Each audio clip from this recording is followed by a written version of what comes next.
What's going on, y'all? What it is? So let's go ahead and slide on this topic, and I want to touch on this Keefe D and Tupac situation yet again because Suge decided to speak from jail and give his thoughts and opinions about the situation. He elaborated briefly on how he feels about Keefe D being arrested for deleting Tupac, but it seems as though that Suge Knight wants no part of taking the stand and testifying against Keefe D. Now, am I shocked that Suge took this position? Absolutely not. You know, there's a code of the streets that you just don't talk, you don't snitch, you don't speak on street stuff. And so Suge was holding tight in regards to keeping a tight lip throughout this whole process in regards to if they reached out to him to bring him to court, to put him on the stand so he can give any knowledge that he has about the situation. So Suge ain't down with it. What I'm going to do right here is I'm going to play the clip for you, and then I'll be back to give you my assessment. Fight! Tell me what your reaction is to the arrest of Keefe D. Well, surprise number one, because I didn't think Keefe D would never get arrested. Nor do I want to see him get arrested. You know, let's get one thing straight first and foremost. You know, me and Keefe D played on the same Pop Warner football team. And whatever the circumstances, if he had an involvement with anything, if he didn't have any involvement in anything, who want to see? I wouldn't wish somebody to go to prison on my worst enemy. The DA says that Keefe D was in the car with his nephew, and that presumably his nephew, according to the DA, is the one that Tupac, and that it was done with the full knowledge of Keefe. Do they have it right? There was only two people in the car. And Pac not gonna tell the story. I ain't gonna tell the story, but I tell you this. And I never had nothing bad to say about Orlando because number one, he wasn't the number two, he came to my hearing and told to let me go and tell the truth. They still didn't let me go. If you are called to testify in this case, I wouldn't be. Why not? Yeah, I wouldn't be. Why not? Well, number one, because I'm not gonna get on the stand and testify on somebody for what? They seem to be saying that Orlando was the shooter and Keefe was in on it, that he had full knowledge of what was going down, and it was revenge for Orlando getting beaten up by Tupac and his team at the MGM after the Tyson fight. Is that correct? No. Then who shot Tupac?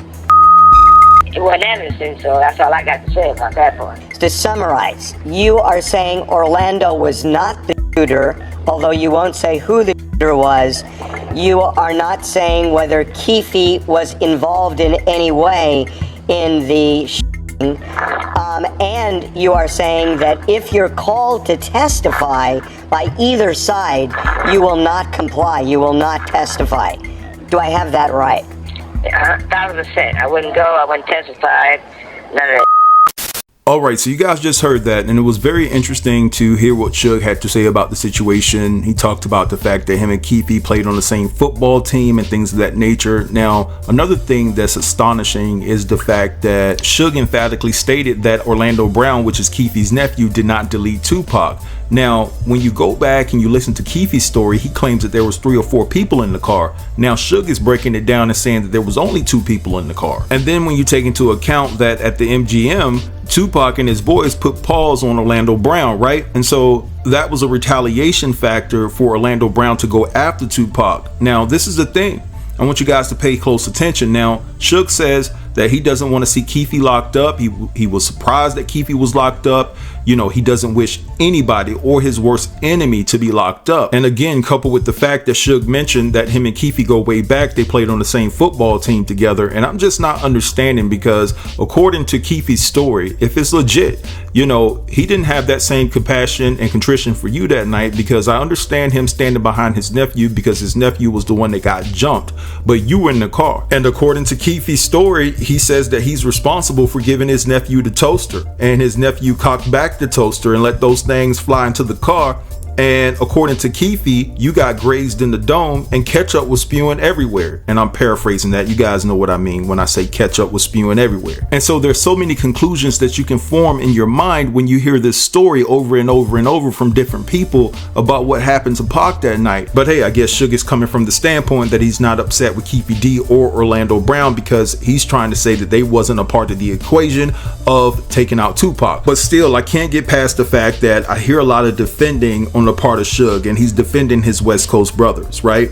And I didn't hear a lot of support for Pac. All I heard was, oh, Pac wouldn't tell it, or whatever the case may be. I'm not snitching, I'm not getting on the stand. It just seems as though Pac wasn't protected. Now, I'm not going to sit here and act like Pac wasn't responsible for some of the things that went down with him. He was a loose cannon, but at the end of the day, right, I just think that he was bamboozled. Him and Biggie were bamboozled by both coasts, by the East Coast where they were from and by the West Coast. It's just crazy to me, and I think that Diddy has a hand in both of those scenarios. But anyway, I'm gonna let this go right here. I want you guys to drop down in the comments and let me know what you think about what Suge had to say about the situation, right? Don't forget to like, comment, share, and subscribe. And until next time, peace.